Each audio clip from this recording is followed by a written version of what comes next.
దీవించను గాక అయ్యా.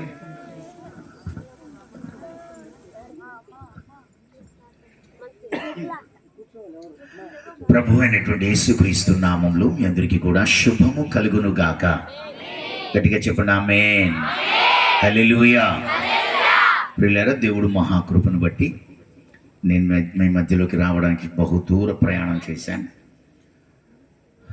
వైజాగ్ నుండి తెల్లవారుజాము 3ంటికి వచ్చి మళ్ళీ 8ంటికే మేము రాజమండ్రికి చేరి 3ంటికి మళ్ళీ అక్కడి నుంచి 8 గంటలకే బయలుదేరి మండపేటకు వెళ్ళి ఒక ప్రోగ్రాం చూసుకుని అక్కడి నుంచి రావాల్సినటువంటి నేను ఒక వర్షం వల్ల ట్రాఫిక్లో వాటిలో వీటిలో చిక్కుకుని చాలా డిస్టర్బ్ అయ్యాం. అయినా ఈ మొదటి రోజు కొన్ని నిమిషాలైనా మీతో ఉండడానికి ప్రభు కృప చూపారు. అందుకు దేవునికి స్తోత్రం. నేను ఆహ్వానించినటువంటి సహోదరుడు లాజర్కి, అలాగే నాకు ఈ సమయాన్ని అప్పగించిన దైవజనులు డానియల్ గారికి, వేదికను అలంకరించిన దైవజనులందరికీ కూడా నా హృదయపూర్వక వందనాలు. గట్టిగా ఒకసారి దేవునికి స్తోత్రం చేద్దాం. హల్లెలూయా. ఇంకొంచెం గట్టిగా చెప్దాం. హల్లెలూయా. మీ అడిగోపుల గురించి ఎప్పుడెప్పుడో చాలాసార్లు వింటూ ఉంటాను. కారణం, మాకు మరియమ్మ గారు కస్తమానం అది అడిగోపుల అంటానే ఉంటారు. ఇలాగ ఒక 10 years నుంచి వింటున్నాను. అయితే ఈరోజు మీ మధ్యలోకి రావడానికి ప్రభు నాకు ఒక మంచి అవకాశం ఇచ్చారు. మనకి ఎక్కువ సమయం లేనందున విస్తారంగా రేపు మాట్లాడుకుంటాం. అయితే ఒక చిన్ని ప్రేయర్ చేసి నేను కరెక్ట్గా ఒక 20 నుంచి 30 నిమిషాలు క్లోజ్ చేసేస్తాను. రైట్? అందరు కూడా అలాగే చేతులు పైకెత్తి ఒకసారి దేవుడికి థ్యాంక్ యూ చెప్దాం. హల్లెలూయా. గట్టిగానే చెప్దాం. హల్లెలూయా, హల్లెలూయా, హల్లెలూయా. ఇంకొంచెం గట్టిగా చెప్పండి. మీ కంఠస్వరము వినబడనివ్వండి. ఎవరు మౌనంగా ఉండకండి. Hallelujah. Praise the lord, praise the lord, praise the lord. ఇంకొంచెం గట్టిగా చెప్పొచ్చు కదా. Hallelujah, hallelujah, hallelujah, hallelujah, hallelujah. Praise the lord. ఇంకా గట్టిగా చెప్పండి. హల్లెలూయా. నిశ్చయముగా గట్టిగా అలా చప్పట్లు కొట్టేటప్పుడు గట్టిగా చప్పట్లు కొడతామండి. చేతులు పైకెత్తి చప్పట్లు కొడుతుంది. చప్పట్లు ఎన్ని వస్తున్నాయో స్తుతులు కూడా అన్నీ రానివ్వండి. చప్పట్లతో పాటు స్తుతులు రానివ్వండి, స్తోత్రాలు రానివ్వండి. Yes lord, yes lord, yes lord. Hallelujah, hallelujah, hallelujah, hallelujah.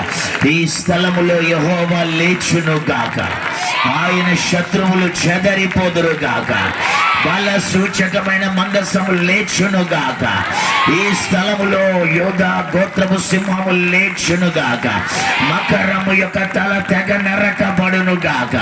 Hallelujah, hallelujah, హల్లెలూయా. దాగోను దేవత సాగిలపడుగాక, మందసం ఎదుట తెగ నరకబడుగాక. హల్లెలూయా. రబాన్ షకెరా బాబా బాబా రూపియాస్ ఖదందరా బాబా బాబా. రండి రండి రండి రండి రండి. పరిశుద్ధాత్ముడా బలముగా దిగిరా, దిగిరా, దిగిరా, దిగిరా. అగ్ని వలె దిగిరా, అగ్ని వలె దిగిరా. ఓరి మన శందురుల బాత్రియానమ లుదాందరరవ శక్రమానస్కిందురరవ. ఒప్పింపచేయు ఆత్మను విడుదల చేస్తున్నాను. ఒప్పింపచేయు ఆత్మను యేసుక్రీస్తు నామములో విడుదల చేస్తున్నాను. ఈ స్థలములో దేవదూతల పరిచర్య విడుదల చేస్తున్నాను. జీవము గల తండ్రి, కొన్ని నిమిషాలు మేము ఇక్కడ గడుపుచున్నది. ఇది నిశ్చయం ఈ రాత్రి నీ బిడ్డలకు ఒక దీవెనగా మలచి మీరే మహిమ తెచ్చుకున్నారు. పూర్తిగా మీ స్వాధీనాన్ని అప్పగించుకుంటూ యేసు పవిత్ర నామంలో అడుగుచున్నాం తండ్రి. గట్టిగా చెప్దాం amen. Praise the lord. Hallelujah. ఈ రాత్రికాల సమయంలో నాకు తక్కువ సమయం ఉంది కాబట్టి బైబిల్ అంతా కలిపి 3 ముక్కల్లో చెప్పేస్తాను. అంటే ఎన్ని ముక్కలు? అంటే ఆదికాండం నుండి ప్రకటన దాకా చెప్పేస్తాను. ఎక్కడి నుంచి ఎక్కడి దాకా? ఎందుకు అలా అంటే తక్కువ టైం ఉంది కాబట్టి. చెప్పండి ఎందుకు అలాగా? రేపు విస్తారంగా మాట్లాడతాం. అదేంటండి ఆదికాండం నుంచి ప్రకటన దాకా చెప్తానంటున్నారు, తక్కువ టైంలో మరి అంతా ఎలా చెప్పేస్తారని మీరేం టెన్షన్ పడకండి. అదంతా కలిపి 3 ముక్కలు. ఏంటా 3 ముక్కలు అంటే, ఆదికాండం 1వ అధ్యాయంలో దేవుడు భూమి ఆకాశములను అందులో సమస్తాన్ని సృష్టించాడు. హల్లెలూయా. ఏమన్నానండి? ఆదికాండం 1వ అధ్యాయంలో దేవుడు భూమి ఆకాశము అందులో సమస్తమును సృష్టించాడు. ఒక ముక్క అయిపోయింది. హల్లెలూయా. రెండో అధ్యాయంలో దేవుడు ఆదాము అవ్వ అనే మానవులను సృజించగా మానవ యుగం ప్రారంభమైంది. అమ్మా, ఏ యుగం? ఎలాగా? ఆదాము అవ్వ అనే మానవులను దేవుడు తన పోలికలో సృజించగా మానవ యుగం ప్రారంభమైంది. రెండో ముక్క కూడా అయిపోయింది. హల్లెలూయా. బాబు, ఇంత సింపుల్గా ఉంటుందా అనుకునేది. మూడో ముక్క అంత సింపుల్ ఏం కాదండి. కానీ ఆ మూడో ముక్క చెప్పకముందు మీకు మరో విషయం ఏం చెప్తానంటే, ఆదికాండం 1-2 అధ్యాయాల్లో ఏం జరిగిందో బైబిల్ చివరి 2 అధ్యాయాల్లో మళ్ళీ అదే జరుగుతుంది. మా బైబిల్ చివరి 2 అధ్యాయాల్లో మళ్ళీ అదే జరుగుతుంది. మొదటి 2 అధ్యాయాల్లో ఏం జరిగిందని చెప్పాను? ఆది యందు దేవుడు భూమి ఆకాశములను అందులో సమస్తమును సృజించాడని చెప్పాను. 2వ అధ్యాయంలో ఆదాము అవ్వని తన పోలికలో దేవుడు సృష్టించగా మానవ యుగం స్టార్ట్ అయిందని చెప్పాను. ఇప్పుడు అవే 2 బైబిల్ చివరి 2 అధ్యాయాల్లో జరిగాయి. చూడండి ఒకసారి. ప్రకటన గ్రంథం 21వ అధ్యాయం తీయండి. 21వ అధ్యాయంలో, అంటే ఆఖరి పేజీ తీయండి. 21వ అధ్యాయంలో 1వ వచనం ఫాస్ట్గా ఎవరైనా చదువుతారా?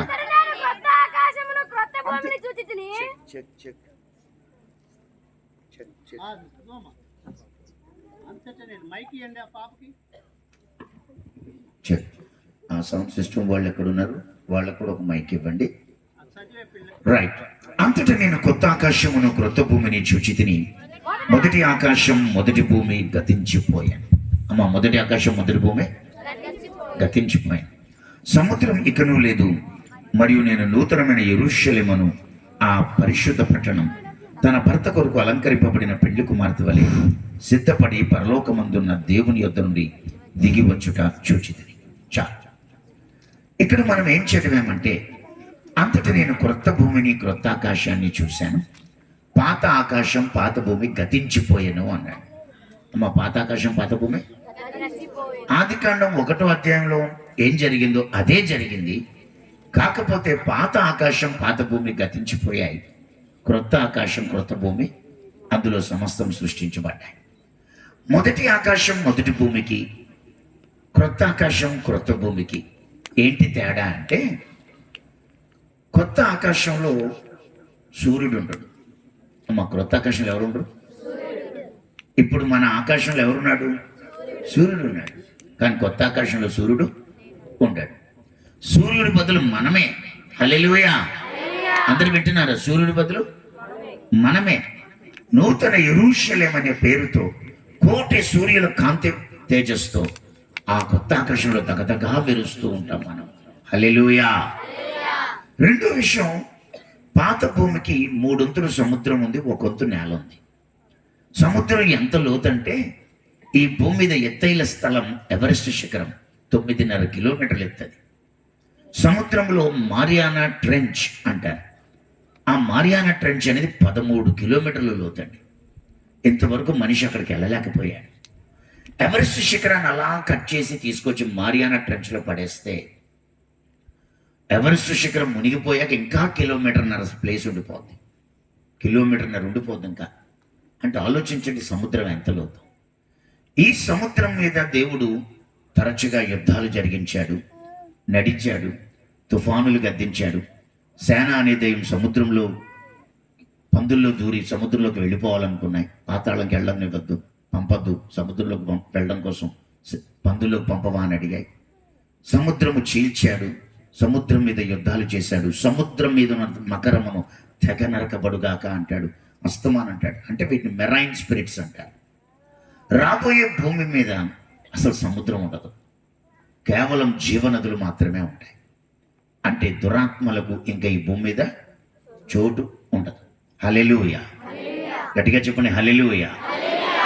రెండో విషయం ఏంటంటే, 2వ అధ్యాయంలో ఆదికాండం 2వ అధ్యాయంలో ఆదాము అవ్వ అనే మానవులను సృజించాడు అని చెప్పాను.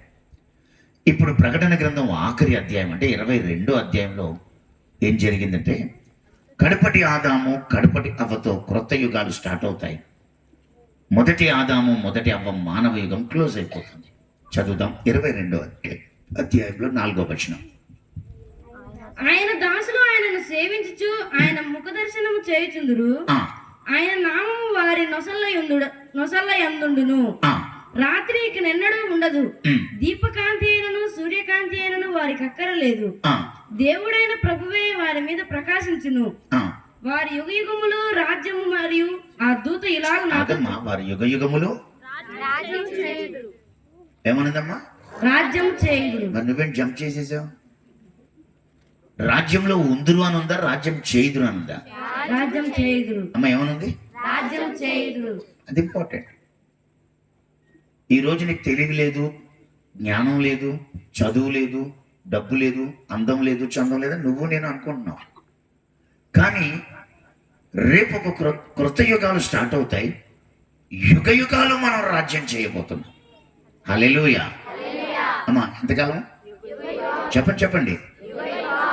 రాజ్యంలో ఉంటామని రాలేదు అక్కడ. ఆయనతో పాటు సింహాసనం మీద కూర్చుని ఆయన భార్యగా, ఆయన ప్రియురాలిగా, ఆయన పట్టపు మనిషిగా, ఆయన వధువు సంఘముగా, ఆయన రాణిగా మనం ఆయనతో పాటు సింహాసనం మీద కూర్చుని క్రొత్త ఆకాశంలో కోటి సూర్యుల కాంతులతో మెరుస్తూ ఆ కొత్త భూమి ప్రారంభించబడినప్పుడు క్రొత్త యుగాలు స్టార్ట్ అవుతాయి. మన వల్ల యుగ యుగాలు మనం ఏలుతాం. హల్లెలూయా. చెప్పండి, ఏం చేస్తామండి? చెప్పండి అమ్మా. యుగ యుగాలు ఏలుతాం. అసలు ఏం భాగ్యం అండి మంది, ఎంత ధన్యత అండి మంది. ఈరోజు మనం ఇక్కడ కూర్చున్నా, మనం నాకేంది వచ్చు, నాకేం తెలుసు, నా బతికెంత, నేనెంత, నా చదువు ఎంత, నా డబ్బు ఎంత, నా ఆస్తి ఎంత, నాకు అందమా చందమా, నాకు అసలు ఏముంది అని మనం అనుకుంటాం. కానీ దేవుడు మనల్ని జగత్ పునాది వేయబడక ముందే పిలిచాడు, ఏర్పరచుకున్నాడు, ఎన్నుకున్నాడు. మనమందరము కూడా ఆయన భార్యగా సింహాసనం మీద కూర్చుని యుగ యుగాలు ఏలాలని కోరుకుంటున్నాడు. గట్టిగా ఒకసారి స్తోత్రం చెప్పండి. హల్లెలూయా. మొదటి ఆదాము, మొదటి అవ్వ యొక్క మానవ యుగం క్లోజ్ అయిపోతుంది. క్రొత్త ఆదాము, క్రొత్త అవ్వ అంటే కడపటి ఆదాము, కడపటి అవ్వతో క్రొత్త యుగాలు స్టార్ట్ అవుతాయి. మొదటి ఆదాము, మొదటి అవ్వకి, కడపటి ఆదాము, కడపటి అవ్వ కూడా కొన్ని తేడాలు, వ్యత్యాసాలు ఉన్నాయి. ఏంటంటే మొదటి ఆదాము, మొదటి అవ్వకి బాల్యము లేదు. అమ్మ చెప్పండి, ఏం లేదు? కడపటి ఆదాముకి, కడపటి అవ్వకి వృద్ధాప్యము ఉండదు. హల్లెలూయా. వింటున్నారా? మగవాళ్ళు అసలు చేతులు ఎత్తుతలేదు, నోరిపుతులేదు. హల్లెలూయా, హల్లెలూయా. అంటే కడపటి ఆదాముకి, కడపటి అవ్వకి ఏముండదు అన్నాను? కడపటి ఆదాము, కడపటి అవ్వకి ఏముండదు అన్నాను? వృద్ధాప్యము ఉండదు. ఏముండదు అన్నాను? మొదటి ఆదాముకి, మొదటి అవ్వకి బాల్యము లేదు. కడపటి ఆదాముకి, కడపటి అవ్వకి వృద్ధాప్యము లేదు. అంటే వాళ్ళు నిత్య వసంతులు, వాళ్ళు నిత్య యవ్వనులు. అందుకే వాళ్ళని అస్తమానం బైబిల్లో, కీర్తనల గ్రంథంలో కానీ, ప్రసంగిలో కానీ, పరమగీతంలో కానీ, సామెతల్లో కానీ, ప్రవక్తల గ్రంథంలో కానీ, 4 సువార్తల్లో కానీ, పత్రికల్లో కానీ పెండ్లి కుమారుడు, పెళ్లి కూతురు అంటూ ప్రస్తావించడం జరిగింది. గట్టిగా ఒక్కసారి చప్పట్లు కొడుతూ దేవుడికి స్తోత్రం, స్తోత్రం, స్తోత్రం. హల్లెలూయా. చప్పట్లు కొట్టినప్పుడు రాజకీయ నాయకుడు గుర్తి చప్పట్లు కొట్టాలి, దేవుడికి మాత్రం ఎన్ని చప్పట్లు వస్తే అన్ని స్తోత్రాలు రావాలి. ఒక్కసారి మళ్ళీ చప్పట్లు కొడుతూ స్తోత్రం, స్తోత్రం, స్తోత్రం, స్తోత్రం. హల్లెలూయా, హల్లెలూయా. వింటున్నారా? రెండో విషయం ఏంటంటే మొదటి అవ్వని దేవుడు ఎముకలోంచి తీశాడు. ఆమె ఎందులోంచి? ఎముకలో ప్రాణం ఉండదు. ప్రాణం ఎక్కడ ఉంటుందంటే రక్తంలో ఉంటుంది. లేవికాండం 17వ అధ్యాయం 11వ వచనంలో ఏమని రాస్తుందంటే, రక్తము దేహమునకు ప్రాణం, రక్తము తనలో ఉన్న ప్రాణమును బట్టి అది మీ నిమిత్తం ప్రాయశ్చిత్తం చేయును అని రాశాడు అక్కడ. ఏ రక్తములో ప్రాణం ఉందో ఆ రక్తాన్ని యేసయ్య మన కొరకు చిందిస్తే మొదటి అవ్వ ఎముకల్లోంచి తీయబడింది, కానీ కడపటి అవ్వ అంటే సంఘం మాత్రం రక్తములోంచి తీయబడింది. గట్టిగా చప్పట్లు కొడుతూ స్తోత్రం, స్తోత్రం, స్తోత్రం, స్తోత్రం. అమ్మ నువ్వు నోరెప్పవా? ఏదో చప్పట్లు కొడతారు. చప్పట్లు కొట్టే ఒక మొక్క నోరెప్పలేదు, స్తోత్రం చెప్పలేదు. నేను ఇప్పుడే చెప్పాను కదా, నాకు టైం సరిపోదు ఇలాగ అస్తమని చెప్పుకుంటూ ఉంటే. ఒక్కసారి ఎన్ని చప్పట్లు వస్తే అన్ని స్తోత్రాలు రావాలి. అందరు నోరు తెరిచి ప్రభుకి మహిమ కలుగును గాక. ఆమేన్. సో ఆదికాండం 1వ అధ్యాయంలో 2వ అధ్యాయంలో ఏం జరిగిందో, బైబిల్ చివరి 2 అధ్యాయాలు ప్రకటన 21-22లో అదే జరిగింది. పాత ఆకాశం పాత భూమి అందులో సమస్తం గతించిపోతాయి. కొత్త ఆకాశం కొత్త భూమి స్టార్ట్ అవుతుంది. మొదటి ఆదాము మొదటి అవ్వల మానవ యుగం క్లోజ్ అయిపోతుంది. కడపటి ఆదాము కడపటి అవ్వతో క్రొత్త యుగాలు స్టార్ట్ అవుతాయి. అయితే ఆ క్రొత్త యుగాలలో కడపటి ఆదాము కడపటి అవ్వకి వృద్ధాప్యము లేనందున, వారు నిత్య యవ్వనులు అయినందున యుగ యుగాలు వారు రాజ్య పరిపాలన చేస్తారని మనం నేర్చుకున్నాం. చేతులెత్తి గట్టిగా ఒకసారి స్తోత్రం చెప్పండి. ఇక ఎట్టొచ్చి ప్రియమైనటువంటి దేవుని బిడ్డలారా, ఆ మొదటి 2 అధ్యాయాలు ఈ చివరి 2 అధ్యాయాలు అయిపోయాయి కదా. ఇప్పుడు ఆ 2 అధ్యాయాలు ఈ 2 అధ్యాయాలకు మధ్యలో బైబిల్ ఉందండి. ఏమంటే ఆ 2 అధ్యాయాలు ఈ 2 అధ్యాయాలకి మధ్యలో బైబిల్ ఉంది. అదంతా కలిపి ఇంకొక ముక్కలో చెప్పాలి నేను. ఎన్ని ముక్కలండి? ఏంట ఒక్క ముక్క అంటే ఆదికాండం 3వ అధ్యాయం 15వ వచనం చదవండి. ఆదికాండం 3వ అధ్యాయం 15వ వచనం. మరియు నీకును స్త్రీకిని నీ సంతానమునకును ఆమె సంతానమునకును ఆమె సంతానమునకును వైరము కలుగజేసేదను. అది నిన్ను తల మీద కొట్టును. నీవు దానిని మడిమ మీద కొట్టుదు అని చెప్పాను. చాలు గమనించండి. ఇంత చేసి బైబిల్ అంతా కలిపి ఒకటే ముక్క. ఆ ఒక్క ముక్క ఏంటంటే, ఆ రోజు ఏదైనా తోటలో అవ్వది తప్పుంది, అవ్వకి శిక్ష ప్రకటించాడు. ఆదాముది కొంత తప్పుంది, ఆదాముకి కూడా శిక్ష ప్రకటించాడు. ఆ తర్వాత సర్పాంది తప్పుంది, దానికి శిక్ష ప్రకటించాడు. ఈ శిక్షలు ప్రకటిస్తూ ఒక విషయం చెప్పాడు. ఓ సర్పమా, నీకు స్త్రీకి వైరం, మరియు నీ సంతానానికి ఆమె సంతానానికి వైరం. ఓ సర్పమా, నీకు స్త్రీకి ఒక యుద్ధం, నీ సంతానానికి ఆ స్త్రీ సంతానానికి మరో యుద్ధం. ఈ 2 యుద్ధాలలో అది నిన్ను తల మీద కొడతాది, నువ్వేమో మడిమ మీద కొడతావు అని చెప్పి ముగించేశాడు. ప్రియులారా, ఇప్పుడు బైబిల్ అంతా కలిపి ఒకటే ముక్క. ఆ ఒక్క ముక్క ఏంటంటే 2 యుద్ధాలు. చెప్పండి. ఆ 2 యుద్ధాలు ఎవరెవరికి అంటే, సర్పానికి స్త్రీకి ఒక యుద్ధం, సర్ప సంతానానికి స్త్రీ సంతానానికి మరో యుద్ధం. ఈ 2 యుద్ధాలు అయిపోతే బైబిల్ అయిపోతుంది. అమ్మ 2 యుద్ధాలు అయిపోతే అయిపోతుంది. మరి 2 యుద్ధాలు ఎప్పుడవుతాయి అని అంటే, ముందు పిల్లల యుద్ధం జరుగుతుంది, తర్వాత పెద్దోళ్ళ యుద్ధం జరుగుతుంది. పిల్లలు ఎవరు అంటే స్త్రీ సంతానం, సర్ప సంతానం. వీళ్ళిద్దరి మధ్య యుద్ధం ఎప్పుడు జరుగుతుంది అంటే, ప్రియులారా, ఇందాక మనం 21, 22 చదివాం కదా. దాని ముందు 2 అధ్యాయాలు ఉన్నాయి, 19, 20. 19లో ఒక యుద్ధం జరుగుతుంది, 20లో మరో యుద్ధం జరుగుతుంది. అంతే, అయిపోయింది ఇంకా బైబిల్. ఇప్పుడు ఈ సృష్టి మొత్తం, ఈ మానవ యుగం అంతా కూడా, ఈ మానవ జాతి అంతా కూడా ఎందుకు అంటే 2 యుద్ధాల కోసమే. 2 యుద్ధాల కోసమే. ఇప్పుడు మనలో ప్రతి ఒక్కరూ ఏమోనండి, అందరూ దేవుణ్ణి నమ్ముకున్నారు, నేను దేవుణ్ణి నమ్ముకున్నాను, అందరూ గుడికి వెళ్తున్నారు, నేను గుడికి వెళ్తున్నాను, అందరు ప్రార్థన చేసుకుంటున్నారు, నేను ప్రార్థన చేసుకుంటున్నాను, నా బాధ కొద్దీ నా కష్టం కొద్దీ నేను దేవుడా దేవుడా అంటున్నాను అని కొంతమంది, నా పాప క్షమాపణ కోసం దేవుణ్ణి నమ్ముకున్నాను, నన్ను మోక్షానికి తీసుకెళ్తాడు, ఆ నరకం తప్పించుకుంటే నాకు అదే చాలండి బాబు, పరలోకం వెళ్తే అదే చాలండి అని మరి కొంతమంది.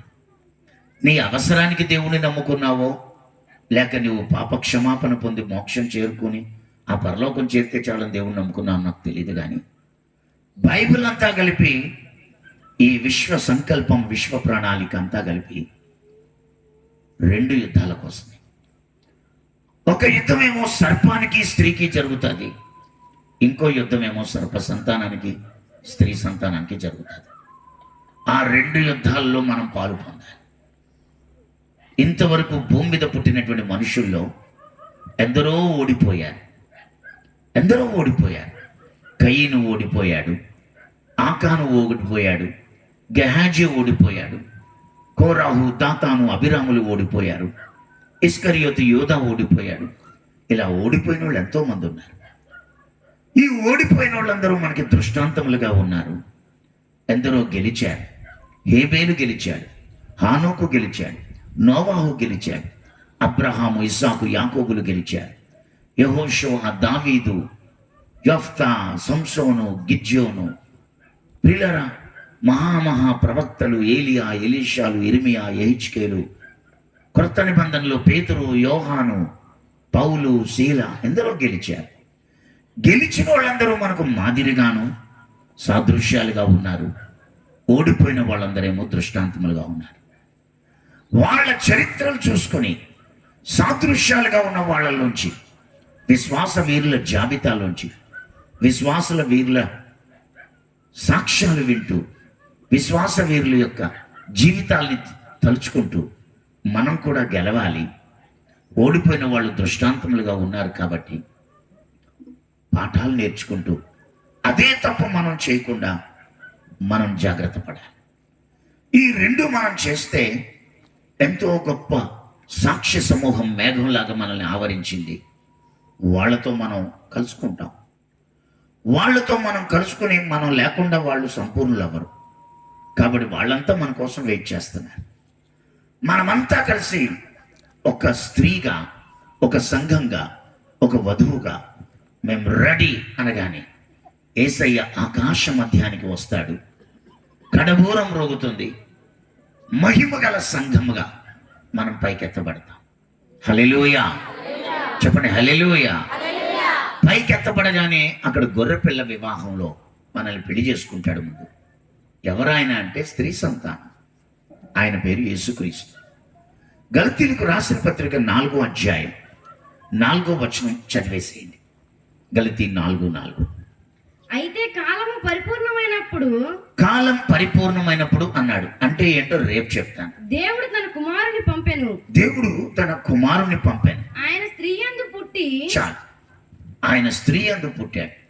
కాబట్టి ప్రియులారా, ఏం కాలం పరిపూర్ణమైంది రేపు చెబుతాను. ఆ కాలం పరిపూర్ణమైనప్పుడు దేవుడు తన కుమారుణ్ణి పంపాను. ఎలా పంపాను అంటే ఆయన స్త్రీ యందు పుట్టాడు. స్త్రీ సంతానంగా పుట్టాడు. స్త్రీ సంతానంగా పుట్టిన మన యేసయ్య, ఆయన మన కోసం సిలువలో రక్తం కార్చి ప్రాణం పెట్టి చనిపోయాడు. ఆయన 3వ నాడు తిరిగి లేచాడు. అమ్మ, పిల్లలు వింటున్నారా?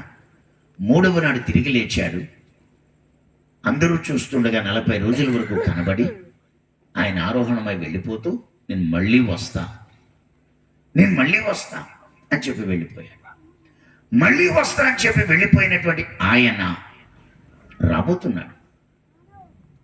ఆయన ఎప్పుడు వస్తాడు అంటే, ఇప్పుడు ఆయన మొదటి ఆదాము యొక్క పక్కటెంకలోంచి అవ్వను తీసినట్టే, కడపటి ఆదాము యేసుక్రీస్తు రక్తములోంచి మనం తీయబడ్డాం. హల్లెలూయా. కడపటి ఆదాము యేసుక్రీస్తు రక్తములో కడగబడ్డాం, తీయబడ్డాం. ఇక్కడ కూర్చున్న మీలో ఇంకా ఎవరైనా యేసు రక్తంలో కడగబడకపోతే, తీయబడకపోతే మీకు ఇదే చెప్తున్నా, ఇప్పుడే తీయబడాలి. యేసు రక్తంలో కడగబడండి. కడగబడి ఆయన ఆ స్త్రీలోకి, ఆ సంఘంలోకి చేర్చబడండి. అలా ఎందుకు చెప్తున్నానంటే, బైబిల్లో ఎవరు బాప్తిజం తీసుకుని ఆ రోజే తీసేసుకున్నారు, మరుసటి రోజు ఎవరు తీసుకోవాలి. ఇది గుర్తుపెట్టుకోండి. రేపు అనేది బైబిల్లో లేదు. నేడే రక్షణ దినం, ఇదే మిక్కిలి అనుకూల సమయం మనం. కాబట్టి ఈ రోజు నువ్వు యేసు రక్తంలో కడగబడాలి. మీలో ఎవరికైనా 10 ఏళ్ళు దాటితే, అమ్మ ఎన్నేళ్ళు? అందరు విన్నారా? అందరు చెప్పండి, పిల్లలు కూడా చెప్పండి. విన్నాను నేను. 10 సంవత్సరాల వయసు దాటితే నువ్వు బాప్తిజం తీసేసుకో.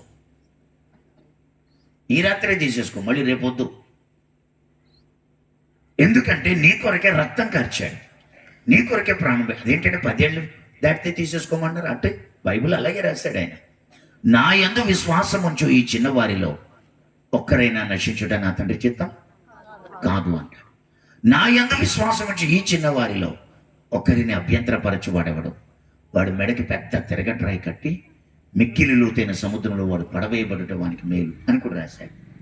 కాబట్టి పిల్లలారా, మీరు నశించుట దేవుని చిత్తం కాదు, తండ్రి తల్లిదండ్రులారా, మీ పిల్లలను అభ్యంతరపరిచి మిక్కిలి లోతైన సముద్రంలో పడవేయబడి తిరగటరాయి కట్టి పడవేయబడకుండా చూసుకోండి.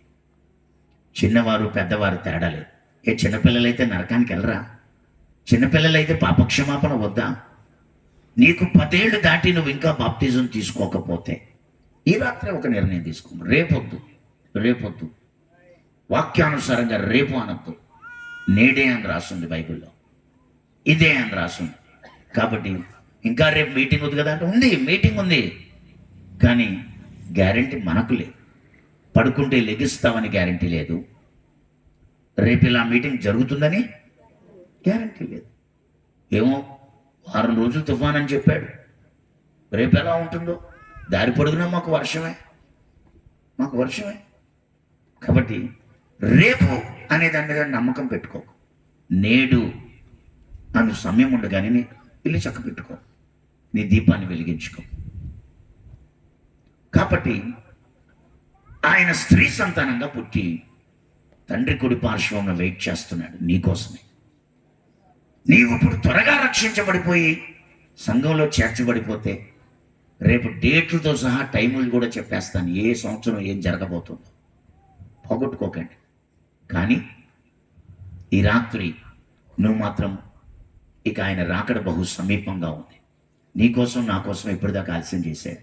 ఆయన వచ్చేస్తున్నాడు. ఆయన వచ్చినప్పుడు ఆకాశంలో కడబూరం రోగుతుంది. మహిమగల సంఘముగా సిద్ధపడినటువంటి పరిశుద్ధులందరూ రెప్పపాటులో ఎత్తబడి పైకి వెళ్ళిపోతారు. వెళ్ళిన తర్వాత అక్కడ ఏం జరుగుతుందంటే గొర్రెపిల్ల వివాహం. అమ్మ, ఏ వివాహం? ప్రకటన గ్రంథంలో 19వ అధ్యాయంలో 7వ వచనంలో 6వ వచనం నుంచి చదివితే 7వ వచనంలో ఆ గొర్రెపిల్ల వివాహం గురించి రాస్తాడు. అక్కడ చదివేసి, అప్పుడు గొప్ప సమూహము శబ్దమును, విస్తారమైన జలముల శబ్దమును, బలమైన ఉరుముల శబ్దమును పోలిక ఒక స్వరము, సర్వాధికారియు ప్రభువునగు మన దేవుడు ఏలుచున్నాడు, ఆయనను స్తుతించుడి. గొర్రెపిల్ల వివాహోత్సవ సమయం వచ్చినది. అందరూ వింటున్నారండి? గొర్రెపిల్ల వివాహ ఉత్సవ సమయం వచ్చినది. ఆయన భార్య తన్ను తాను సిద్ధపరచుకొని ఉన్నది గనుక మనము సంతోషపడి ఉత్సహించి ఆయనను మహిమపరచదమని చెప్పగా వింటిని. 19వ అధ్యాయం 7వ వచనంలో గొర్రెపిల్ల వివాహం జరుగుతుంది. ఆ గొర్రెపిల్ల ఎవరో కాదు, మన యేసయ్య. ఆయన భార్య తనను తాను సిద్ధపరచుకుంది. ఆమె ఎవరో కాదు, సంఘమే. సంఘానికి యేసయ్యకు ఆకాశంలో వివాహం జరుగుతుంది.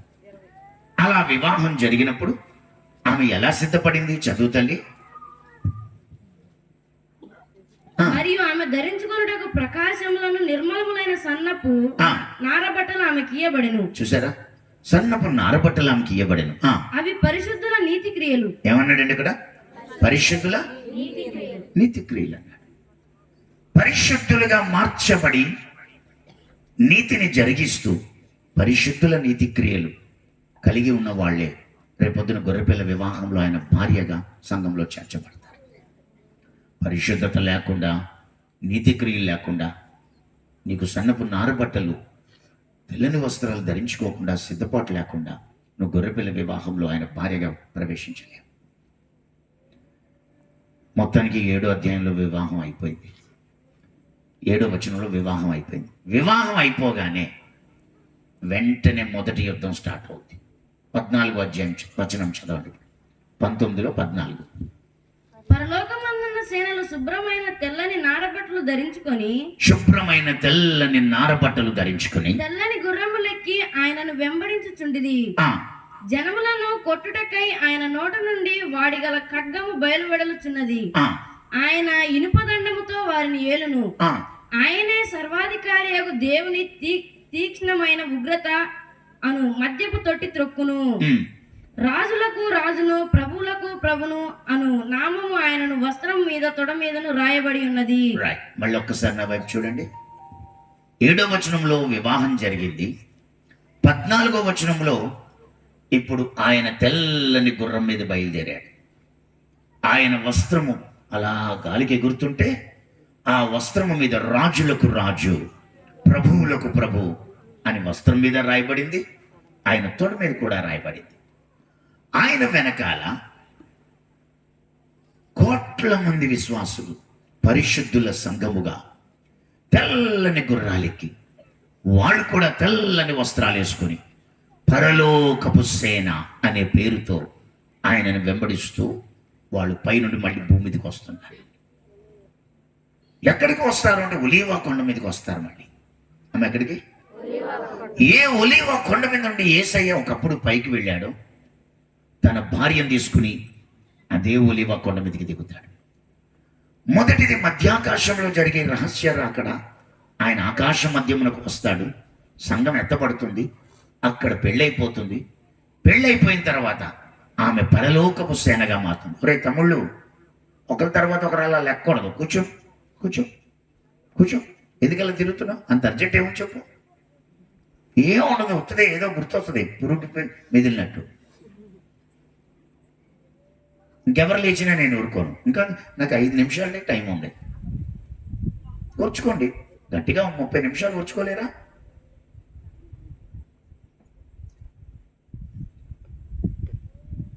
కాబట్టి క్రీస్తునందు ప్రియులారా, దేవునితో మాట్లాడుతున్నాడు, వినండి. నాకెందుకో వెళ్ళిపోతావే? నువ్వు వచ్చింది దేవుడి మాట వినడానికి. తీరా దేవుడు మాట్లాడేటప్పుడు ఓ దేవుడా నీ బాధ నువ్వు పడు, నా బాధ నేను పడతానని వెళ్ళిపోతావేంటి? నీ బాధ నీకే, నా బాధ నాకే అంటే ఇక నీకు విడుదలొద్దా? సరే, మనం సమయాన్ని వేస్ట్ చేయదు. కానీ 7వ వచనములో వివాహం జరిగింది. 14వ వచనంలో పరలోకపు సేనగా తెల్లని శుభ్రపు నారబట్టలు ధరించుకుని ఆయన భార్య ఆయనను తెల్లని గుర్రాల మీద వెంబడిస్తుంటే రాజులకు రాజు, ప్రభువులకు ప్రభువుగా పరలోకం నుండి ఆయన భూమి మీదకి దిగుతాడు. దిగినప్పుడు ఒలీవ కొండ దగ్గరికి దిగుతాడు. ఆ ఒలీవ కొండ దగ్గర ఎందుకు దిగుతున్నాడు అంటే మొదటి యుద్ధం. దీన్ని అర్మగిద్దోను యుద్ధం అంటారు. ఇది పిల్లల మధ్య జరిగే యుద్ధం. ఎవరా పిల్లలు అంటే స్త్రీ సంతానంగా యేసుక్రీస్తు, సర్ప సంతానంగా మరొకరు ఉన్నారు. ఎవరు? చదువుదాం 19వ వచనం. మరియు ఆ గుర్రం మీద కూర్చున్న వానితోను ఆయన సేనతోను యుద్ధము చేయుటకై, ఆయన రాజులకు రాజు, ప్రభువులకు ప్రభువుగా గుర్రం మీద కూర్చుని బయలుదేరినటువంటి ఆయనతో, పరలోకపు సేనగా ఆయన వెంట వచ్చుచున్న ఆయన భార్యతో యుద్ధము చేయుటకు ఆ క్రూర మృగమును భూరాజులను వారి సేనలను కూడి ఉండగా చూచితిని. అమ్మా, ఎవరెవరంటమ్మా? క్రూర మృగము, చెప్పండి. క్రూర మృగము, భూరాజులు, వారి సేన. ఒకవైపు యేసుక్రీస్తు, మరోవైపు అబద్ధ క్రీస్తు. ఒకవైపు గొర్రెపిల్ల, మరోవైపు క్రూర మృగం. ఒకవైపు స్త్రీ సంతానం, మరోవైపు సర్ప సంతానం. ఈ గొర్రెపిల్ల అనబడినటువంటి స్త్రీ సంతానం అయిన యేసుక్రీస్తు వెనకాలేమో ఆయన భార్య పరలోకపు సేనగా, పరిశుద్ధుల సమూహముగా తెల్లని నారబట్టలు ధరించుకొని తెల్లని గుర్రాల మీద ఆయన వెంట ఆయన పక్క నిలబడింది. క్రూర మృగం వెనకాలేమో భూరాజులు, వారి సైన్యాలు నిలబడ్డాయి. మొదటి యుద్ధం 19వ అధ్యాయంలో జరుగుతుంది. ఈ యుద్ధం ఎప్పుడు జరుగుతుంది అంటే 2036లో జరగబోతుంది. అమ్మ, ఇప్పుడు ఏంటి అలా రేపు చెప్తా. 2036లో జరగబోతుంది ఈ యుద్ధం. ఏంటి ఎలా అనేది బైబిల్లోంచి రేపు చెప్తా. ఏంటి, బైబిల్లో డేట్లు కూడా ఉన్నాయా? ఉన్నాయి, రేపు చెప్తా. మరి 36లో యుద్ధం జరుగుతుందంటే మరి రాకడ ఎప్పుడు వస్తుందండి అంటే 2032లో వస్తుంది రాకడ. అది కూడా బైబిల్లో ఉందంటూ ఉంది. అది కూడా బైబిల్లో 2032లో రాకడ వస్తుందంటే మరి మనకి ఎంత టైం ఉంది? ఇంకా టైం ఉందా అంటే లేదు. ఆ రాకడ రాకముందే క్రూర మృగం కూడా వచ్చేస్తాడు భూమి మీదకి. వాడెప్పుడు వస్తాడు అంటే 2029లో వస్తాడు. ఆమె ఎప్పుడు? 29లో. అది కూడా రేపు చెప్తా. 2029లో వాడు వస్తాడు అంటే మరి మనకి టైం ఎంత ఉంది అని అంటే 25, 26, 27 3 టైం ఉంది. 28 తర్వాత ఎవరు ఏం చేయలేం. ఎందుకంటే 28లో ఇంకొక సంఘటన ఈ భూమి మీద జరుగుతుంది. ఆ తర్వాత 29లో ఈ క్రూర మృగం అనబడిన అబద్ధ క్రీస్తు, నేనే యేసుక్రీస్తు, ప్రపంచాన్ని రక్షించడానికి వచ్చానంటాడు. రేపు చెప్తాను వివరంగా. కానీ ప్రస్తుతానికి ఈ మొదటి యుద్ధం జరిగినప్పుడు చదువు తల్లి, తర్వాత వచనం. అప్పుడు ఆ మృగమును దాని ఎదుట సూచక క్రియలు చేసి దాని ముద్రను వేయించుకుని వారిని, ఆ మృగపు ప్రతిమకు నమస్కరించిన వారిని మోసపరిచిన అబద్ధ ప్రవక్తయు పట్టబడి వారిద్దరు గంధకముతో మండు అగ్నిగుండములో ప్రాణముతోనే వేయబడిది. చాలు. ఈ మొదటి యుద్ధంలో మన యేసయ్య ఆ క్రూర మృగాన్ని పట్టుకుని, క్రూర మృగంతో పాటు ఇంకొకరిని కూడా పట్టుకున్నాడంట. వాడి పేరు అబద్ధ ప్రవక్త. చెప్పండి ఏంటమ్మా? వీళ్ళిద్దరిని పట్టుకుని ప్రాణముతోనే గంధకాలతో మండుతున్న అగ్నిగుండంలో పడేశాడట. ఆమె ఎక్కడ పడేశాడు? చెప్పండి ఎక్కడ? ఇలా పిల్లల మధ్య, అంటే స్త్రీ సంతానం సర్ప సంతానం మధ్య హర్మగిద్దోని యుద్ధం 19లో అయిపోయిందంగా అధ్యాయం. ఆ యుద్ధం అయిపోగానే 20వ అధ్యాయం 1వ వచనంలో పరలోకము నుండి మరియు పెద్ద సంఖ్యలను చేత పట్టుకొని అగాధం యొక్క తాళపు చెవిగల ఒక దేవదూత పరలోకము నుండి దిగివచ్చుట చూచితిని. అతడు ఆది సర్పమును అనగా అపవాదియు సాతానును అను ఆ ఘట సర్పమును పట్టుకొని 1000 సంవత్సరములు వానిని బంధించి అగాధములో పడివేసి ఆ 1000 సంవత్సరములు గడుచు వరకు ఇక జనములను మోసపరచుకుంటున్నట్లు అగాధమును మూసి దానికి ముద్ర వేసెను. అటు పిమ్మట వాడు కొంచెము కాలం విడిచి పెట్టబడవలెను. రైట్. మళ్ళీ నా వైపు చూడండి. ఈ అబద్ధ క్రీస్తుని, అబద్ధ ప్రవక్తని ఇద్దరిని ఎందుకు పడేశాడు అనేది రేపు చెప్తాను. అంటే అబద్ధ ప్రవక్త ఎవడి మధ్యలో, వాడెందుకు వచ్చాడు, వాడిని కూడా అగ్నిగుండంలో ఎందుకు పడేశాడు అనేది రేపు చెప్తాను. చదివాము, ఇప్పుడు మీరు గుర్తుపట్టారో లేదో, ఎందుకో అయితే గుర్తుపట్టకపోయినా ఏం పర్లేదు, రేపు చెప్తాను. కానీ వాళ్ళిద్దరిని అగ్నిగుండంలో పడేశాక పరలోకం నుండి ఒక దూత పెద్ద సంఖ్యలు పట్టుకుని వచ్చి ఆ ఆది సర్పాన్ని, అనగా అపవాది ఘట సర్పం అనబడిన సాతానును కూడా బంధిస్తాడట. బంధించి వాణ్ణి మాత్రం అగ్నిగుండంలో వేయడు, కటిక చీకటి గల ఒక బిలములో, ఒక అగాధంలో, మట్టు లేని ఒక గోతులో వాడిని పడేస్తాడట. పడేసి వాడిని 1000 సంవత్సరాలు అక్కడే ఉంచుతాడట. వాడు బయటికి రాకుండా, జనములను ఇక మోసం చేయకుండా ఆ యొక్క అగాధానికి ముద్ర కూడా వేసేస్తాడట. వేసేసి ఇదే భూమిని స్వస్థపరిచి మన యేసయ్య ఈ భూమిని 1000 సంవత్సరాలు పరిపాలిస్తాడు. ఆమె ఎన్ని సంవత్సరాలు? యేసయ్యతో పాటు మనం కూడా సింహాసనం మీద కూర్చుని ఇదే భూమిని 1000 ఏళ్ళు పరిపాలిస్తాం. అమ్మ ఎన్నేళ్ళు? ఆ మాట అక్కడే 20వ అధ్యాయంలో 6వ వచనం చదవండి. ఈ మొదటి పునరుద్ధానములో పాలుగలవారు ధన్యులను పరిశుద్ధులనై ఉందురు. ఇట్టి వారి మీద రెండవ మరణముకు అధికారము లేదు. వీరు దేవునికి క్రీస్తునకు యాజకులై క్రీస్తుతో కూడా 1000 సంవత్సరములు రాజ్యం చేయుదురు. రాజ్యంలో ఉందురా, చేయుదురా? ఈ మొదటి పునరుద్ధానం అన్నాడు. పునరుద్ధానం అంటే సమాధుల్లోంచి లేవడం. సమాధుల్లోంచి ఎప్పుడు లెగుస్తారు? కడబూరం రోగినప్పుడు, యేసయ్య ఆకాశ మధ్యమునకు వచ్చినప్పుడు క్రీస్తునందుండి మృతులైన వారు మొదట లేస్తారు. సజీవులుగా ఉన్న మనం మేఘాల మీద వాళ్ళతో పాటు ఆయన కలుసుకుంటాం.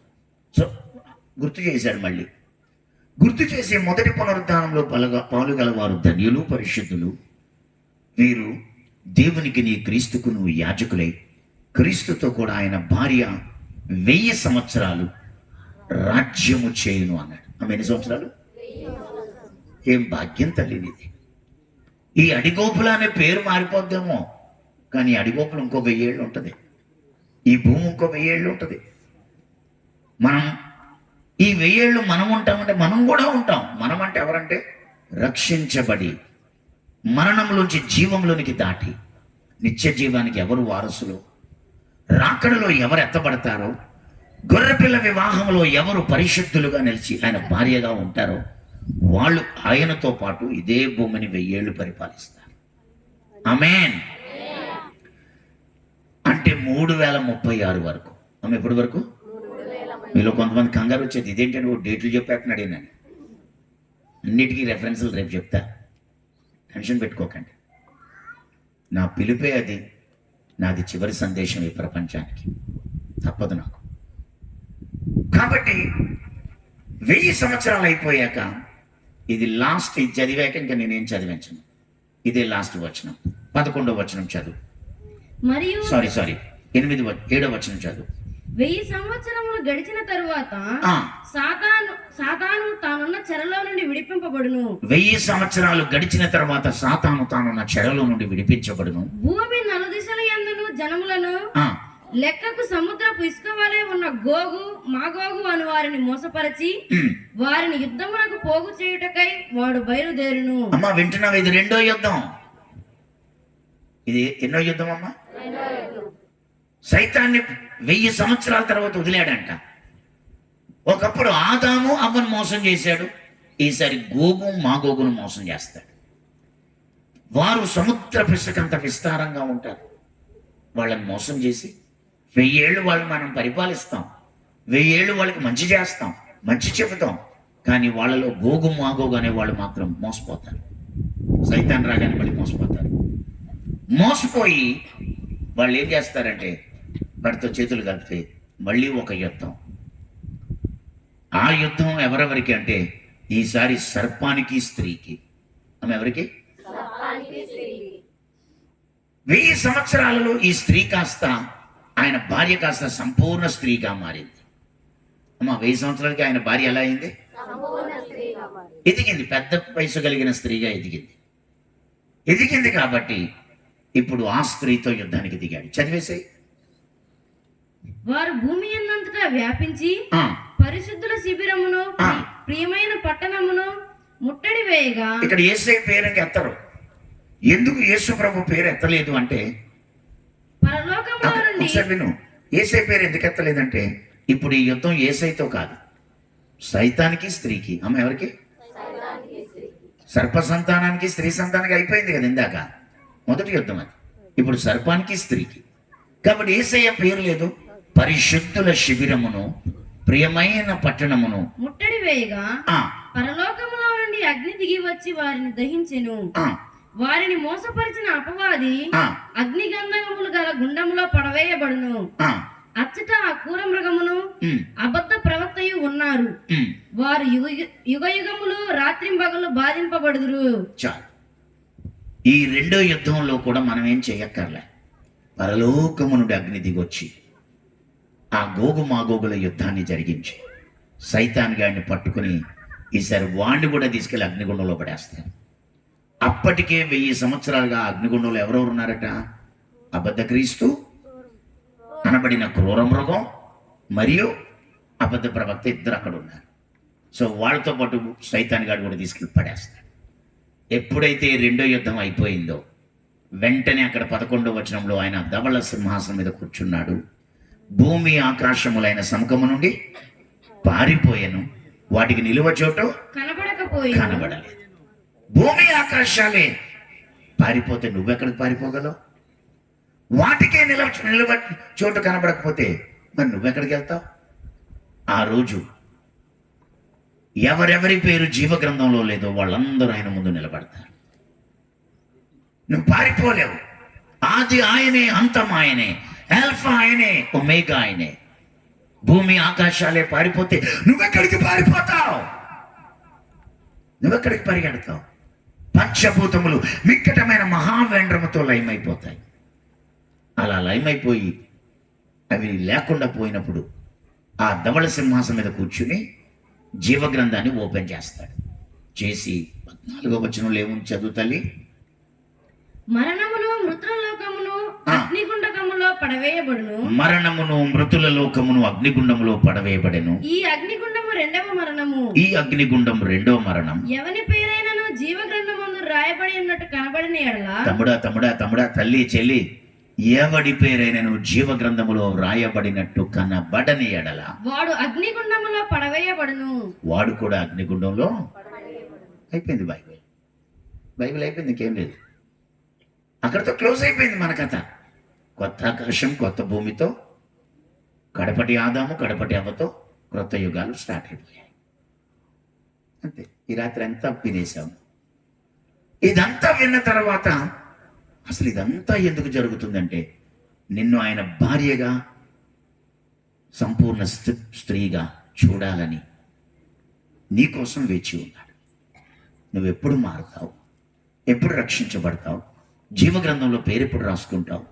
నిత్య జీవంలోకి ఎప్పుడు ప్రవేశిస్తావు? మరణంలోంచి జీవంలోకి ఎప్పుడు బయటకు వస్తావు? రేపు అని ఆ రేపు నీకు రాకపోతే నువ్వేమైపోతావు? యుగ యుగాలు సింహాసనం మీద కూర్చుని ఏలాల్సిన నువ్వు, 1000 ఏళ్ళు ఇదే భూమిని పరిపాలించాల్సిన నువ్వు, నీ తండ్రిని చేరుకోకుండా అపవాదికి వాని దూతలకు సిద్ధపరిచిన అగ్నిగుండం నువ్వెందుకు వెళ్ళాలి? అగ్నిగుండం నీకోసం కాదు బాబు, అగ్నిగుండం నీకోసం కాదమ్మా. నువ్వు దేవుడు బిడ్డవి, నువ్వు దేవుడు పోలికవి, నువ్వు దేవుడు స్వరూపానివి, దేవుడు స్వభావానివి. దేవుడు తన బిడ్డల కొరకు రాజ్యమును సిద్ధం చేశాడు. సైతానుగాడు దేవుడు బిడ్డ కాదు, దేవుడు పనోడు, దేవుడు దూత మాత్రమే. వాడి కోసం మాత్రం అగ్నిగుండాన్ని సిద్ధపరిచాడు. అపవాదికి వాని దూతలకు సిద్ధపరచబడిన అగ్నిగుండంలో నువ్వెందుకు వెళ్ళాలి? ఈ రాత్రి ఒక్కసారి ఆలోచించుకుని ఈ మొదటి రాత్రి నీ పేరు జీవగ్రంథంలో ఉండాలని కసిపెంచుకో, తీర్మానం చేసుకో. పాపాన్ని వదిలేయి, పాప క్షమాపణ కొరకు బాప్తిజం తీసుకో, ప్రభు బిడ్డగా మారు. ఓడిపోయిన వాళ్ళందరూ దృష్టాంతంగా నీ కళ్ళ ముందు కదులుతున్నారు. ఎన్నో ప్రసంగాలు విన్నావు. గెలిచిన వాళ్ళందరూ సాదృశ్యాలుగా మాదిరిగానే ముందు నిలబడ్డారు. ఎన్నో ప్రసంగాలు విన్నావు. ఈరోజు నిలబడతావా, ఓడిపోతావా? నీ ఇష్టం. యుగ యుగాలు ఏలడానికి, 1000 ఏళ్ళు పరిపాలించడానికి ఆయన వధువుగా, ఆయన భార్య సంఘంగా, పరిశుద్ధుల సంఘంలో మహిమగల సంఘంగా నిలబడతావా? అపవాదికి వాని దూతలకి సిద్ధపరిచిన అగ్నిగుండంలోకి వెళ్ళిపోతావా? ఆలోచించుకో. ప్రార్థన చేసుకుందాం. అందరు లేచి నిలబడండి.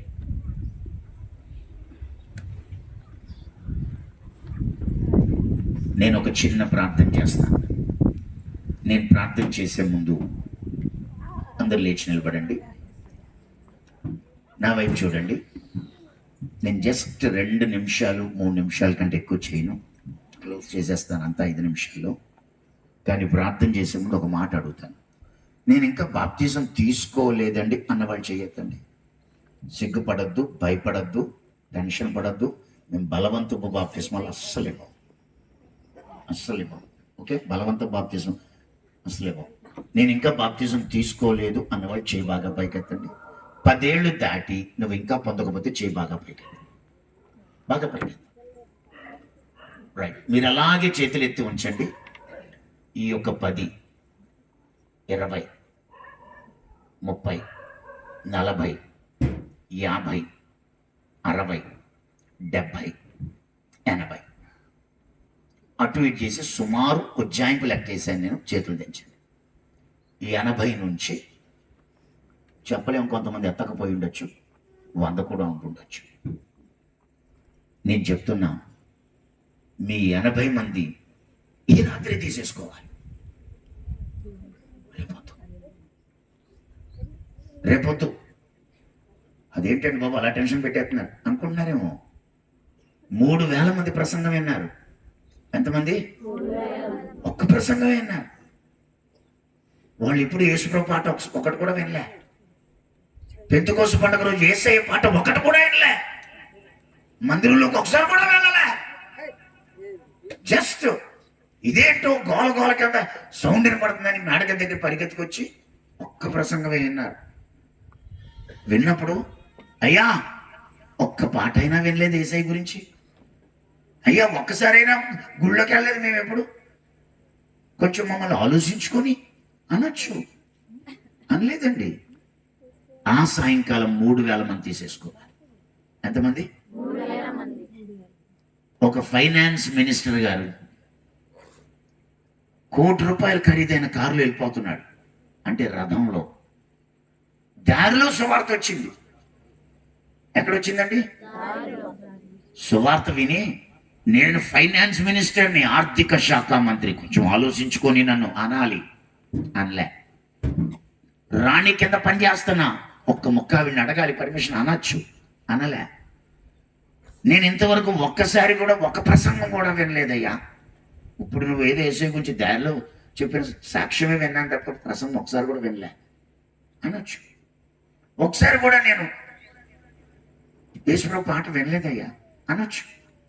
వచ్చే సంవత్సరం మళ్ళీ యెరూషలేము వస్తా, అప్పుడు తీసుకుంటా బాప్తిజం అనొచ్చు. ఎప్పుడైనా ఎవరైనా ఇథియోపియా దేశంలో చర్చి పెడితే అప్పుడు తీసుకుంటాలే బాప్తిజం అనొచ్చు. అవేమీ అనలేదండి. నీళ్లు కనబడ్డాయి అంతే. నీళ్లు కనపడగానే రథం ఆపాడు, దిగాడు, బాప్తిజం తీసేసుకున్నాడు. హల్లెలూయా చెప్పు, హల్లెలూయా. నువ్వు మినిస్టర్ కంటే గొప్పడువా? మినిస్టర్ కంటే గొప్పదానివా? నువ్వు ఎన్ని ప్రసంగాలు విన్నావు? అసలు ఎన్ని పాటలు విన్నావు? ఎన్నిసార్లు గుళ్ళోకి వెళ్ళావు?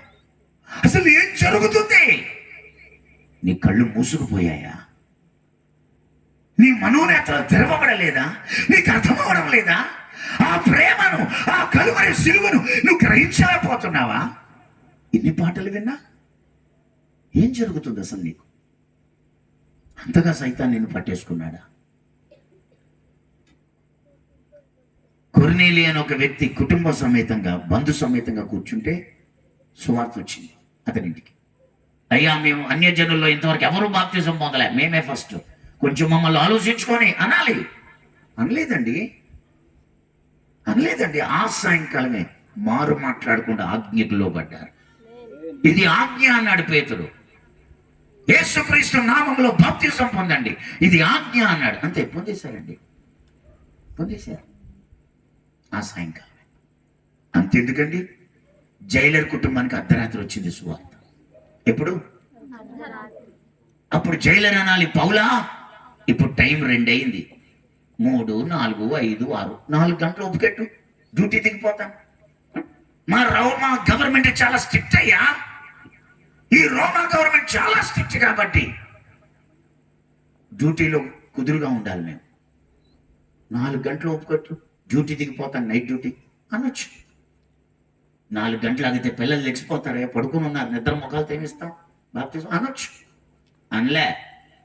పౌలా, నీ ఒంటి మీద గాయాలు తగ్గాక బాప్తిజం ఇవ్వచ్చు అనొచ్చు. కోర్టు గొడవ దిగేంలే అనొచ్చు. అనలే. డ్యూటీ లేదు, గీటీ లేదు, టైము లేదు, రైము లేదు, నిద్ర లేదు, గిద్ర లేదు. అర్ధరాత్రి 2ంటికి తీసేసుకున్నాడు బాప్తిజం. ఇలాగే ఒక మీటింగ్లో 2వ రోజు ఎంతమంది బాప్తిజం తీసుకుంటారంటే కొంతమంది ముందుకు వచ్చారు. రేపు కూడా నేను ఉంటాను. రేపు పగలు పరిశుద్ధాత్మ గురించి చెప్పి అందరికి చేతులుంచి పరిశుద్ధాత్మ పొందేలా ప్రార్థన చేస్తాను. రేపు మధ్యాహ్నం ముందుకు వచ్చిన వీళ్ళకి బాప్తిస్మాలు ఇస్తాను 3ంటికి. రేపు సాయంత్రం రాకడ ప్రసంగం చెప్పి వెళ్ళిపోతాను అని అనౌన్స్మెంట్ చేసి కూర్చున్నాను. భోజనం చేసి పడుకున్నాను. తెల్లవారుజాము 3ంటికి ఏడుపులను బట్టి మెలకు వచ్చింది.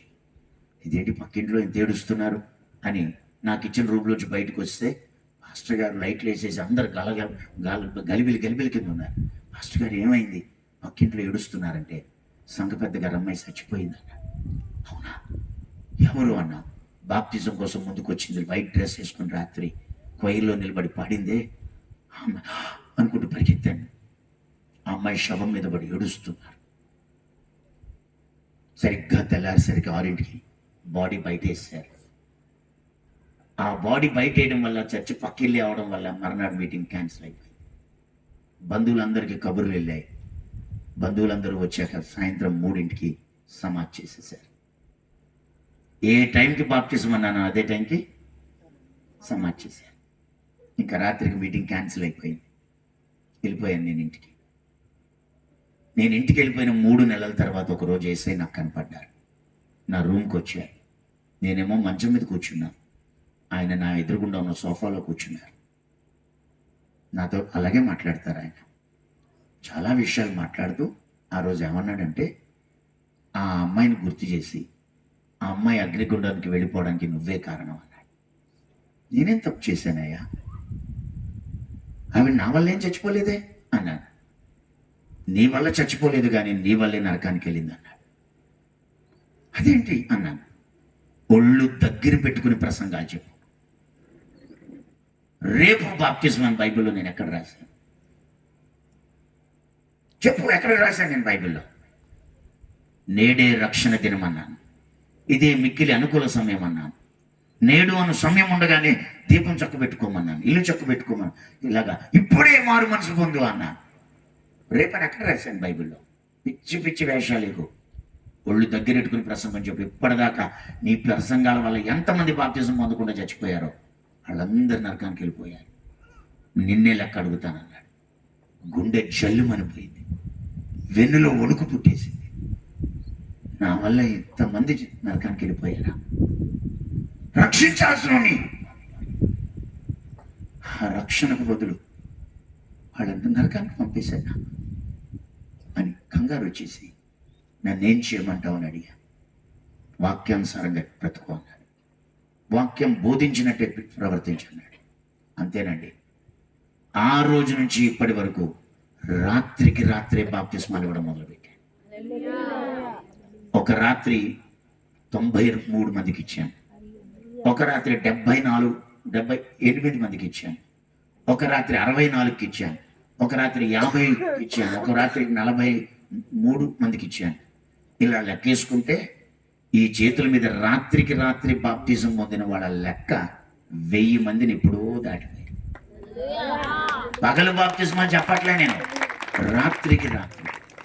అదేంటంటే రాత్రికి రాత్రి ఎలా ఇస్తారంటే ఏమీ లేకపోతే మీరు నా ఫేస్బుక్ కూడా ఓపెన్ చేసి చూసుకోండి. నిన్న కాక మొన్న రాత్రి భోజనాల కోసం తెచ్చిపెట్టారు డ్రమ్ములు. అక్కడ ఆ డ్రమ్లో నీళ్ళు నింపండి అన్న. కుర్చీలేసి డ్రమ్లో ఎక్కించి డ్రమ్లో ముంచి తీసాను. నేను 3 రోజుల కిందట డ్రమ్లోని 12 మందికి ముంచాను. ఏదైనా పశువులు నీళ్ళ దగ్గర కుండి ఉంటే ఇచ్చేస్తాను. ఎందుకంటే నాదే పోయింది మధ్యలో. తీసుకోవడానికి వాళ్ళు సిద్ధంగా ఉన్నప్పుడు దైవజనులుగా మేము లెక్క అప్పగించవలసిన వారు. మీ దైవజనులు ఇందాక దానియేలు గారు చెప్పారు, జాషువా గారు 500 రోజులు ఉపవాసం చేశారు అని. నిజమే. నోరు కడుపు కట్టుకుని 500 రోజులు ఉపవాసం ఎందుకు చేశాను అంటే భారత్ అష్టదిగ్బంధనం కోసం. మోడీకి 400 సీట్లు రాకూడదని కాశ్మీర్ నుండి కన్యాకుమారి వరకు అష్టదిగ్బంధనం చేస్తూ భారతదేశాన్ని నేను కంట్రోల్లోకి తెచ్చుకున్నాను. ఎందుకంటే సీట్లు వస్తే ఈరోజు మీటింగ్ జరిగేది కాదు, మత స్వాతంత్రం ఉండేది కాదు. మొత్తం ప్రపంచం హిందూ దేశంగా మార్చడానికి వాళ్ళు తయారు చేసిన ప్రణాళిక అమల్లోకి వచ్చేసిండేది పాటికి. అసలే మనది కూటమి ప్రభుత్వం. మరి తెలంగాణనా ఆంధ్రానా? ఇది కూటమి ప్రభుత్వం. అసలే నేను 2 సార్లు పరలోకం వెళ్ళొచ్చాను. ఒక్కసారి పాతాళం వెళ్ళొచ్చాను. ఆ పాతాళంలో కనుచూపు మేర అగ్ని, కోట్ల మంది అందులో కాలుతున్నారు. ఇది పాతాళం. వీళ్ళు రిమాండ్లో ఉన్నారు. తీర్పు తర్వాత వీళ్ళని మళ్ళీ అగ్నిగుండంలో పంపుతాం, అది నరకం అన్నాడు. పాతాళం ఇలా ఉందే, నరకం ఎలా ఉంటుందో అని భయం వేసింది. ఆ పాతాళంలో చాలా మంది నా దగ్గరికి వచ్చి నన్ను ఇలా పిలుస్తున్నారు బయటికి లాగమని. నన్ను తీసుకెళ్ళిన దూత 13 అడుగులు ఎత్తుంటాడు. ఆయన చెయ్యి ఇలా పట్టుకున్నాను నేను. ఆ దూతతోటి అన్నాను, నా వల్ల అవ్వట్లేదు, నన్ను బయటికి తీసుకెళ్ళిపో అన్నాను. ఆయన అన్నాడు, పాతాళంలో చాలా ఛాంబర్స్ ఉంటాయి, అవన్నీ చూపించమని యేసయ్య చెప్పాడు. నువ్వు దీనికేలా అంటున్నావు, మరి నరకం చూడగలవేంటి అసలు అన్నాడు. ఏమో బాబు, నన్ను తీసుకెళ్ళిపో అన్నాడు. లేదు, యేసయ్య నీకు మిగతా ఛాంబర్స్ చూపించాలి, నీకు యేసయ్య చూపించమన్నాడు. ఈ 2వ చేత్తో కూడా వెంటనే ఆయన చేపట్టుకుని 2 చేతులతో గట్టిగా పట్టుకుని నేను యేసయ్యని బతిమలు ఆడుకుంటాను, నా వల్ల అట్లా తీసుకెళ్ళిపో అన్నాను. ఆ మాట యేసయ్యకి కనబడింది ఏంటో, వెంటనే దూత తిరిగి నన్ను బయటికి తీసుకొచ్చాడు. ప్రియులారా, చూడ్డానికి వెళ్ళి నేను నిలబడలేకపోయాను. అక్కడ జనాలు ఇలా పీకేసుకుంటున్నారు, బుగ్గలు పీకేసుకుంటున్నారు, కళ్ళు పీకేసుకుంటున్నారు, చెవులు పీకేసుకున్నారు, రక్కేసుకుంటున్నారు, ఒళ్ళు పీకేసుకున్నారు, కాలిపోతున్నారు. ఇవన్నీ పీక్కుంటే మళ్ళీ వచ్చేస్తున్నాయి. ఏడుపులు, పళ్ళు కొరకడం, కటకట కొరుకుతున్నారు. వాళ్ళు పిచ్చి పిచ్చిగా అరుస్తున్నారు. తట్టుకోలేకపోయినా బాధ. కొంతమంది దగ్గరికి వచ్చి పిలుస్తున్నారు బయటికి లాగమని. నాకే నిలబడటం అవ్వలే. ఏ కళ్ళతో మిమ్మల్ని చూస్తున్నాను అదే కళ్ళతో యేసయ్యని చాలాసార్లు చూశాను. దేవదూతలను కూడా చూశాను, దేవతల్ని చూశాను. ఈ రాత్రి మీకు ఒక మాట ఇస్తున్నా, రేపు రాత్రి నేను వెళ్ళిపోకముందు మీరు కూడా చూస్తారు. నేను చూసింది నిజమో కాదో తెలుసుకోవడం కోసం మీరు చిన్న పిల్లలు కూడా దేవదూతలు చూస్తారు, పెద్దోళ్ళు చూస్తారు. మీలో కొంతమంది మీ ఒంట్లోంచి బయటికి వెళ్ళిపోయి పరలోకం చూసి వస్తారు. నేను వెళ్ళకుండా ఈ భాగ్యం మీకు దక్కింది. నేను ఒక అపోస్తులుని కాబట్టి, చివరి అపోస్తులలో ఒకని కాబట్టి, మీ ఊరు నేను రావడం వల్ల మీ 80 మందితో చెప్తున్నా, ఒక్కరు మిస్ అవ్వకండి బాప్తిస్మాన్ని. ఇది ఒక ఉద్యమం అనుకోండి, ఏమనుకోండి. దేవుడు ఇప్పుడు కనబడతాడు, మాట్లాడతాడు. ఆయన కనబడినప్పుడు ఆయన దర్శనానికి లోబడండి, ఆయన మాట వినండి. ప్రార్థన చేసుకుందాం. బైబిల్స్ కింద పెట్టండి, చేతులు పైకెత్తండి. 2 నిమిషాలు నోరు తెరవండి. ఆ తర్వాత నేను ప్రేయర్ చేస్తాను మీకోసం. కళ్ళు మూసుకొని 2 చేతులు పైకెత్తండి. బైబిల్స్ కింద పెట్టండి. బైబిల్స్ కింద పెట్టి 2 చేతులు పైకెత్తండి. పిల్లలు పెద్దలు ఎవ్వరు కదలకండి. మీరు కళ్ళు తెరిస్తే నేను కనిపిస్తా, మీరు కళ్ళు మూసుకుంటే ఆయన కనిపిస్తాడు. కాబట్టి ఈ రాత్రి నుంచి బైబిల్ అంతా వినేసావు, బైబిల్ అంతా వినేసావు. ఆది కాండం నుండి ప్రకటన దాకా నీ ఎదుట నిత్య జీవం ఉంది. నీ ఎదుట యేసయ్య రక్తం ప్రవాహంలా కదులుతుంది.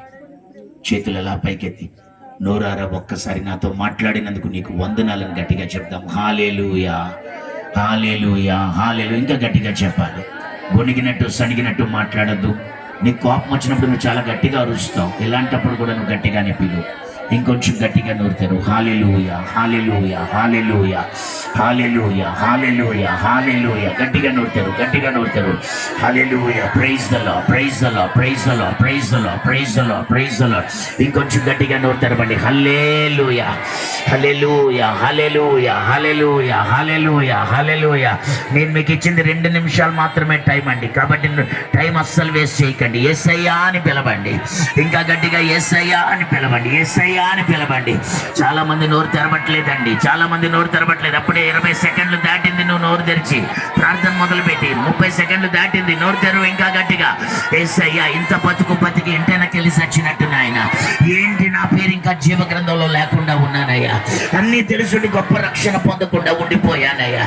ఇదిగో మా మధ్యలో గొప్ప ఉజ్జీవం బయలుదేరుతుండగా యేసయ్యా అని పిలు. ఇంకా గట్టిగా పిలు, గట్టిగా పిలు, గట్టిగా పిలు. నీ రక్తంతో నన్ను కడుగు యేసయ్యా. అమ్మా, ఎవరైనా పిలవండి, మగ పిల్లలు పిలవండి, కన్నీళ్లతో పిలవండి, విరిగి నలిగిన హృదయంతో పిలవండి. 1 నిమిషం దాటిపోయింది. ఇంకొక నిమిషమే టైం ఇస్తాను మీకు, ఇంకా 1 నిమిషమే టైం ఇస్తాను. కనీసం ఎప్పుడైనా ఈ చివరి నిమిషంలోనైనా చేతులెత్తి యేసయ్యా, యేసయ్యా, యేసయ్యా, యేసయ్యా, నా ఇష్టం వచ్చినట్టు బ్రతుకుతున్నానయ్యా. యేసయ్యా, నా ఇష్టం వచ్చినట్టు బ్రతుకుతున్నాను. నాకు పాప క్షమాపణ కావాలి, నాకు నిత్య జీవం కావాలి. ఇంకా గట్టిగా అడుగు, ఇంకా గట్టిగా అడుగు. అమ్మ, నువ్వు అంతకంటే గట్టిగా పిలవలేవా? అంతకంటే గట్టిగా నువ్వు పిలవలేవా? నువ్వు కోపం వచ్చినప్పుడు, బీపీ రైజ్ అయినప్పుడు, దెబ్బలాడినప్పుడు ఎంత గట్టిగా అరుస్తావు? ఇప్పుడు ఎందుకు అరవలేకపోతున్నావు? యేసయ్యా, యేసయ్యా, పిలు గట్టిగా. యేసయ్యా, యేసయ్యా, యేసయ్యా, యేసయ్యా, యేసయ్యా, యేసయ్యా. నీ వల్ల పిలుస్తూ ఉండగా దేవుని ప్రసన్నత మీ మధ్యలోకి దిగొస్తుంది. దేవుడి సన్నిధి మీ మధ్యలోకి దిగొస్తుంది. దేవుడు వెలుగు మీ మధ్యలోకి దిగొస్తుంది. దైవ దర్శనం మీ మధ్యలోకి దిగొస్తుంది. ఆయన రక్తం ఏరులాగా ఈ గ్రౌండ్ లోకి దిగి వస్తుంది. గట్టిగా చప్పట్లు కొడుతూ యేసయ్యా, ఇంకా గట్టిగా, ఇంకా గట్టిగా, ఇంకా గట్టిగా.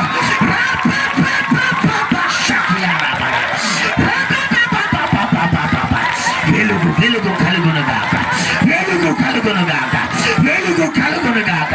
కట్లు తెంపబడునుగాక, కట్లు తెగిపోవునుగాక, బంధకాలు ఊడిపోవునుగాక. ఈ రాత్రి వెలుగు కలుగుగాక. చీకటి పారిపోవాలి, చీకటి పారిపోవాలి, కళ్ళు తెరవబడాలి.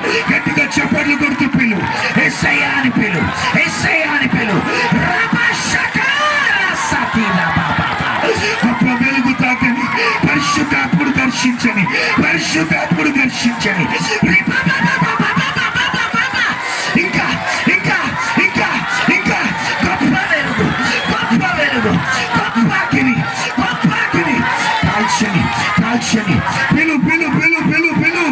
యేసయ్యా అని పిలు, యేసయ్యా అని పిలు.